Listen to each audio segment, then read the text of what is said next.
Hey guys, I want to show you how to do the Dimebag Daryl or Synyster Gates Harmonic Squeal. You do need a Floyd Rose for this. You can pull it off with similar bridge styles, but it does need to be a floating bridge that you can both push down and pull up on. So something like a Fender Strat bridge usually won't work for this. So here's how it goes. The sound I'm referring to is this one right here. That one right there. Syn Gates uses it pretty often in songs like Afterlife at the end of the guitar solo, or just scattered throughout Nightmare, etc., etc. He uses it a lot. Dimebag Daryl was the one who kind of popularized this technique, but Syn Gates has really kind of adopted it into his own thing, does it a little differently than Dimebag used to, and I'll show you how to do both. So anyway, the Dimebag version of this usually only revolves around one string, and it's going to be the harmonic on either the 5th, 4th, or actually 3rd, 2nd, and 1st, if you know what you're doing, on your G string.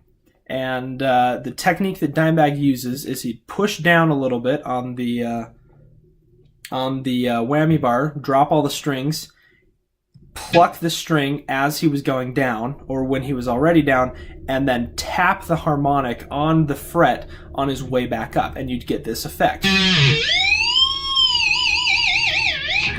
That right there.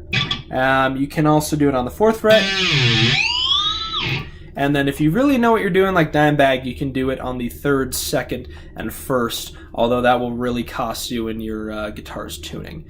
That's the Dimebag version, and I will point out it sounds a lot better if you can mute your other strings with your thumb and your middle finger, or your thumb and your first and tap with your middle, or something like that. But as long as you can mute the other strings, that note rings out on its own, as opposed to, you know, with all the other strings kind of ringing out in the background. Anyway, that's the Dimebag Daryl version. Syn Gates does it a little differently. He will do combinations of those, but the one he's the most fond of, it would seem, would be the 5th fret on both the G string and the B string together. And you get them together like this, and it screams a little bit more near the top of the bend on the whammy bar. And from what I can tell, Syn Gates doesn't usually drop the bar before he does this. He just kind of hits them, and then, you know, pulls up on the whammy bar.